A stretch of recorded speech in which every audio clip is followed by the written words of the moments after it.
Hello students, in today's class again we are going to solve one numerical sum about accounting equation. हमारी book NCERT की जो book है उसका ही sum है page number 81 question number 5th. Okay, question number 5 page number 81. वही modern approach के according to modern approach हमें बिजनेस ट्रांजैक्शन को अकाउंटिंग इक्वेशन में रिप्रेजेंट करना है. That means LHS equals to RHS, assets equals to capital plus liabilities होना जरूरी है. ठीक है, अब एक दो पॉइंट इसमें आपको एक्स्ट्रा मिलेंगे जिसे हम लाइव क्लास में भी क्लियर करके चलेंगे और यहाँ पे भी क्लियर कर रहे हैं. ठीक है, ये सम है use accounting equation two show the effect of the following transaction of messrs royal traders. Book में हो सकता है आपका ये पेज नंबर दूसरा हो लेकिन सब है अपने, तो आप देख लेना. उसमें रॉयल ट्रेडर्स एक बिजनेस कंसर्न है, उसके आपके बिजनेस ट्रांजैक्शंस दे रखे हैं और इसको आपको अकाउंटिंग इक्वेशन में रिप्रेजेंट करना है. सबसे पहले वही कंडीशन जो मेरा अकाउंटिंग इक्वेशन का जो फॉर्मूला होता है that is assets equals to capital plus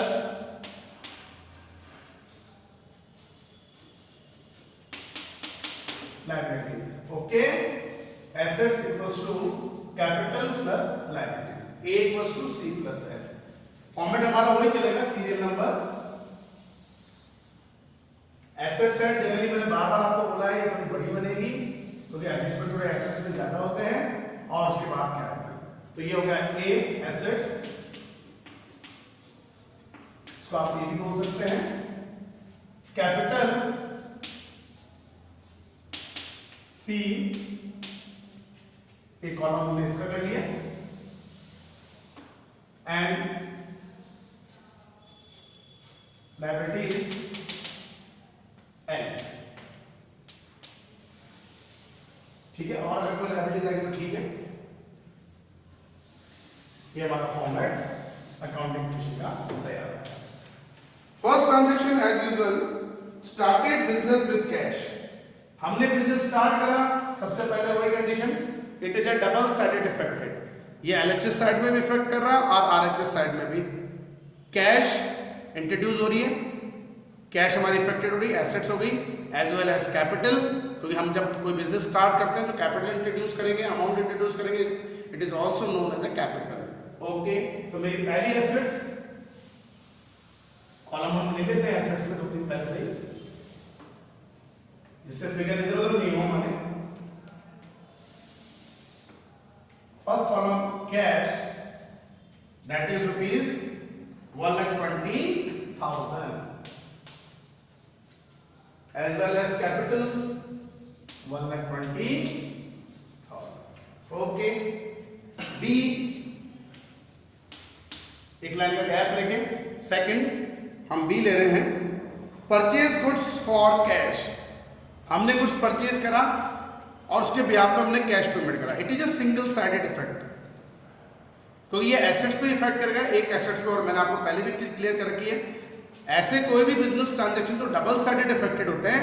वो LHS और RHS में आप रिकॉर्ड करोगे तो सिमिलर इफेक्ट करेंगे, प्लस प्लस माइनस माइनस. अगर वन साइडेड इफेक्ट है, एक तरफ उसका इफेक्ट है LHS या RHS में किसी एक साइड इफेक्ट करेंगे तो एक पर्टिकुलर एसेट्स में वो प्लस होंगे और एक में माइनस होंगे. जैसे यही है, गुड्स परचेज करा कैश पे आपने, तो एक नई एसेट और इंट्रोड्यूस हो गई that is goods. Second column में हमने शो कर लिया, अमाउंट आ गया 10,000 एज वेल एज कैश मेरी रिड्यूस हो गई है क्योंकि मैंने पेमेंट इमीडिएटली करा है, तो कैश मेरा कम हो जाएगा, डिक्रीज कर जाएगी. वही प्लस माइनस इनके डिक्रीज, कैश में हमने इसको डिडक्ट कर लिया. Okay, see it is a part of income. Rent received, हमने रेंट रिसीव करा. एक नेचुरली बात है, जब हम रेंट रिसीव करते हैं तो हमारे पास में कैश आता है. ये भी डबल साइडेड इफेक्ट है because all kind of expenses, losses, income, gain, profit, ये सब नॉमिनल नेचर अकाउंट होते हैं. इसे आप कैपिटल में as a working capital assume करके भी आप रिकॉर्ड करेंगे।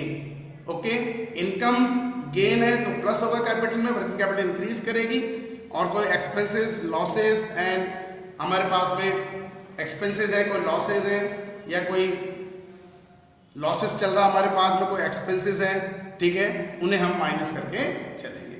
ठीक है, तो एक नॉर्मली बात होगी हमारे पास में, जब रेंट रिसीव करूंगा नेचुरली है कैश मेरे पास आएगा तो वन साइड अपना कैश इंक्रीज करेगा, that is ₹5000 as well as it is also a part of working capital. मेरी वर्किंग कैपिटल इंक्रीज करनी चाहिए, रेंट रिसीव मेरे पार्ट ऑफ इनकम है, मैं इसको कैपिटल में भी प्लस कर दूंगा। Okay, next point, next transaction D, that is salary outstanding. मैंने अपने प्रीवियस वीडियो में, यूट्यूब वीडियो में आपको बताया था बेटा, outstanding expenses, prepaid expenses, occurred income, advance income, interest on capital, interest on drawings and depreciation. अब ये पॉइंट बेटा थोड़ा इंपॉर्टेंट है, आउटस्टैंडिंग सैलरी। सबसे पहले what is the meaning by outstanding salary? It is adjusted, ऐसी सैलरी जो मुझे करंट ईयर में पे करनी थी but end of the current year ये मेरा ड्यू चल रहा है। Such expenses which are related to the current year but still due at the end of the current year is known as outstanding। अब एक normally बात है, हमें पे तो करनी है, अभी नहीं पे करनी, हम फ्यूचर में पे करनी पड़ेगी, इट इज ए लायबिलिटीज। तो एक नई लायबिलिटीज आउटस्टैंडिंग के बिहाफ पे आएगी तो आप उसको राइट हैंड साइड में अलग से शो करके चलेंगे लायबिलिटीज में। ठीक है, या लायबिलिटी जो हमने शो कर रखी है उसमें हमने मान लिया एक आउटस्टैंडिंग सैलरी हमारी हो जाएगी। लेकिन एक चीज है, आउटस्टैंडिंग जो सैलरी हमारे पास चल रही है, पे नहीं करा कोई बात नहीं, आपको पे तो करनी है, ये भी वन साइड इफेक्ट है, तो ये भी हमारी वर्किंग कैपिटल को डिक्रीज कर देगा। क्यों डिक्रीज करेगा? क्योंकि हमें अभी नहीं पे करनी, फ्यूचर में पे करनी, लेकिन है तो अपना वर्किंग कैपिटल का पार्ट, तो आपको इसको एज ए एक्सपेंसेस मान के कैपिटल में भी डिडक्ट करना पड़ेगा। तो ये वन साइड इफेक्ट हो गया, एक हमारी लायबिलिटी हो गई आउटस्टैंडिंग सैलरी। ठीक है, how many amount? That is ₹2000. It is a part of expenses also. आपने इसको कैपिटल में डिडक्ट भी कर लिया है। ठीक है, नेक्स्ट पॉइंट, ई पॉइंट, इसका opposite prepaid insurance. Prepaid insurance, prepaid expenses क्या होते हैं बेटा? Such expenses which are related to the next year but paid in advance in the current year is known as a prepaid expenses। अब एक naturally बात है sir, prepaid expenses है, पहले आप ये मत देखो वन साइडेड की डबल साइडेड है, पहले देखिए सर इसका इफेक्ट कहाँ होगा। हमने एडवांस में इंश्योरेंस पेड कराया, नेचुरली बात है सर मेरी कैश है वो कम भी होगी, ये मेरा कैश जो है वो हमारे पास में कम भी हो रहा है, बिकॉज हम ये मान के चलेंगे कि हमारे पास में ये एक्सपेंसेस है, हमने एडवांस पे करा, तो हमारी जो सैलरी अपने पास में इंश्योरेंस है वो पेड कर दिया, तो कैश में इसका नेगेटिव इफेक्ट है, आप उसको कैश में डिडक्ट करेंगे। लेकिन नंबर 2, इसी के साथ साथ में हम ये भी मान के चलेंगे कि प्रीपेड इंश्योरेंस जो आपने एडवांस में पे करी है, अब आपको फ्यूचर में पे नहीं करनी है, हम फ्यूचर में इसको पे नहीं करके चलेंगे, तो ये एक तरह से हमारा पैसा बचेगा भी, तो मैं इसको एक एसेट साइड में अलग से प्रीपेड इंश्योरेंस करके भी शो करूंगा। तो एक तो मैंने कहां पर एडजस्ट कर लिया इसको, प्रीपेड इंश्योरेंस को, एडवांस पेड है, कैश में आप इसको डिडक्ट भी करेंगे, as well as it is a part of current asset prepaid insurance. जैसे आउटस्टैंडिंग सैलरी हमारे लिए एक लायबिलिटीज होती है, करंट लायबिलिटीज होती है, आउटसाइड लायबिलिटीज होती है, आपने राइट हैंड साइड में शो करा है, तो ऐसे प्रीपेड एक्सपेंसेस आपको फ्यूचर में पे नहीं करना है। अब आपकी माने कुछ सेविंग हमारी होने लग जाएगी, तो हम इसे एज्यूम करेंगे it is assets, current assets हो गई है। ठीक है, that means ₹1000। Okay, next transaction F जो हम लेके चल रहे हैं, दैट इज रिसीव्ड इंटरेस्ट। ये तो नॉर्मल ट्रांजैक्शन है लेकिन डबल साइडेड है। हमने इंटरेस्ट रिसीव्ड करा sir, it is a part of income, received करेंगे, नेचुरली बात है सर पैसा आएगा, मैं इसको कैश में ऐड करूंगा ₹700 एज वेल एज ये वर्किंग कैपिटल का पार्ट भी है, it is a part of income, income gain आपको ऐड करने पड़ेंगे, प्रॉफिट आपको ऐड करने पड़ेंगे कैपिटल में, हमने इसको यहाँ पे ऐड कर लिया है capital. Okay, next point F, जो जनरली मैं बोलता हूं हमेशा आता है बेटा, आपके हर कंडीशन में ये शो करता है, that is sold goods for cash.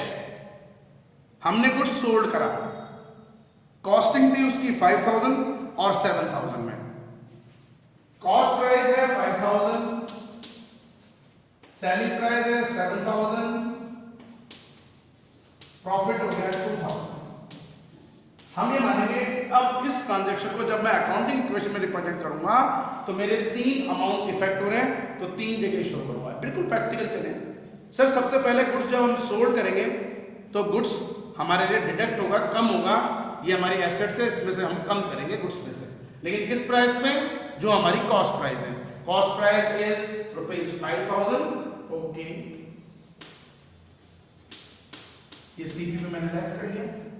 Next, जब मैं इसको कैश में सोल्ड कर रहा हूं तो नेचुरली बात है 5000 क्या गुड्स जब मैं 7000 में सोल्ड करूंगा तो मेरा सेलिंग प्राइस जो मुझे रिसीव भी होगा, that means positive on cash, 7000 हमने कैश में ऐड कर लिया।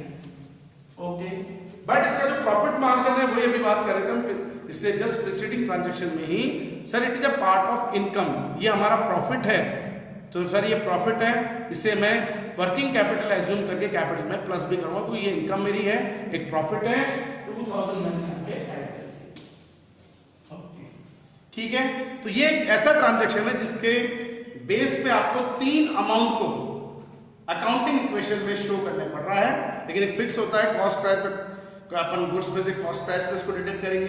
अगर आपने कैश में अमाउंट रिसीव कर लिया तो कैश में आप इसको सेलिंग प्राइस पे ऐड करेंगे।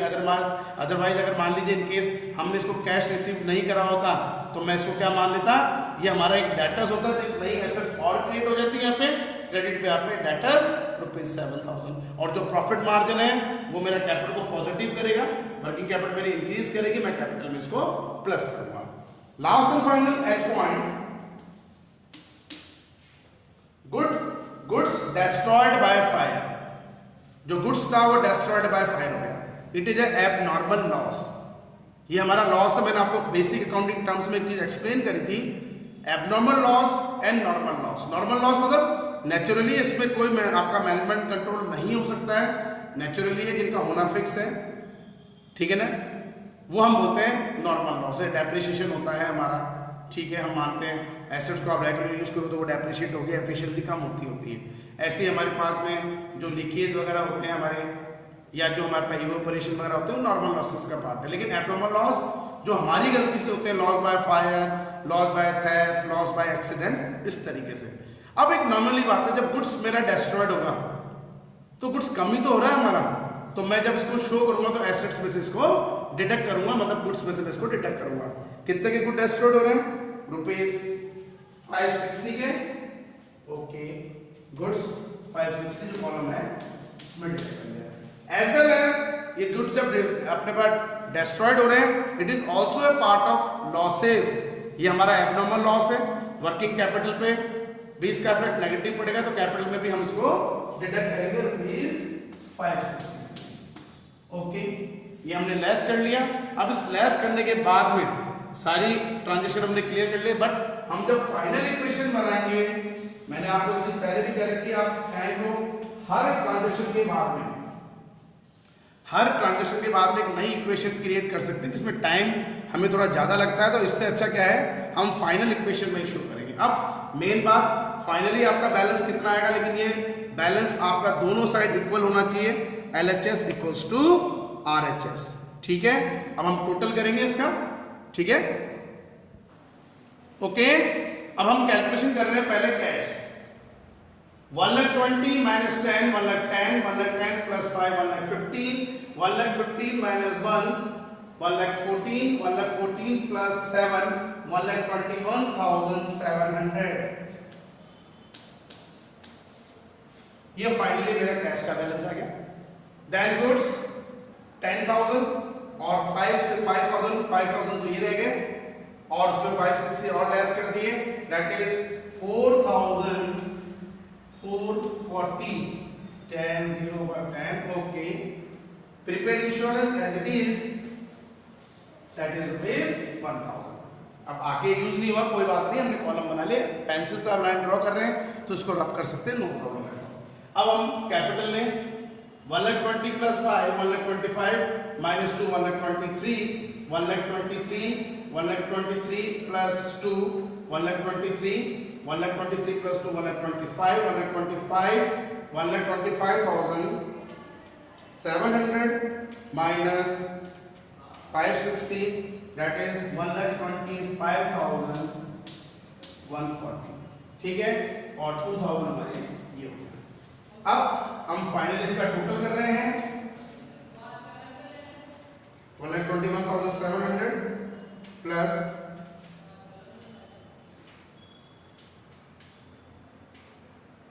127,140 LHS side and same 127,140 it is a RHS side। तो accounting equation double entry system के अकॉर्डिंग मॉडर्न अप्रोच का पार्ट है, बट इसमें कोई डेबिट क्रेडिट नहीं होता है। आप इसमें प्लस माइनस करके जो अमाउंट कैलकुलेट करेंगे LHS equals to RHS that is ₹1,27,140। Okay, ये हमारा हो गया अकाउंटिंग इक्वेशंस, ठीक है। इसमें एक अमाउंट जो है मेरी बुक में, गुड डेस्ट्रॉयड बाय फायर, मेरी बुक में 560 दे रखा है, शायद हो सकता है आपको में 500 हो, ठीक है ना, तो वो कोई फर्क नहीं, आप 500 यहाँ लेस कर लेंगे, 500 यहाँ लेस कर लेंगे, कोई फर्क नहीं पड़ रहा हमारे पास में, वो चीज़ आपको ध्यान देनी पड़ेगी, ठीक है। तो ये हो गया हमारे पास में फाइनली अकाउंटिंग इक्वेशन, जिसमें आपने मेन जो करी है आउटस्टैंडिंग, प्रीपेड, अक्रूड, अनर्ड, थोड़ा इनका एडजस्टमेंट आपको देखना पड़ेगा। बाकी वैसे मैंने क्या बोला, प्रोफेशनली अकाउंटिंग इक्वेशंस नहीं चलती है, हम ट्रेडिशनल अप्रोच के अकॉर्डिंग जो है आइडेंटिफाई के बाद में रिकॉर्डिंग करते हैं, वो हमारा प्रोफेशनली पार्ट होता है एंट्रीज का, जो हम नेक्स्ट वीडियोस वगैरह में क्लियर करेंगे। तो आज की क्लास यहीं ओवर कर रहे हैं, इस सम को आप अपनी कॉपी में नोट डाउन करेंगे, ठीक है। इस कॉपी जो भी सम मैं आपको करा रहा हूँ बोर्ड्स के ऊपर, अपने बोर्ड के ऊपर, वो सब आपको अपनी कॉपी में नोट डाउन करने हैं, ठीक है। लाइव क्लास में भी हम सम लेंगे, ठीक है। तो अकाउंट इक्वेशन आज हमें कंप्लीट करना है, ओके। तो आज की क्लास ओवर करते हैं, thank you, be safe at your home and do your studies regularly.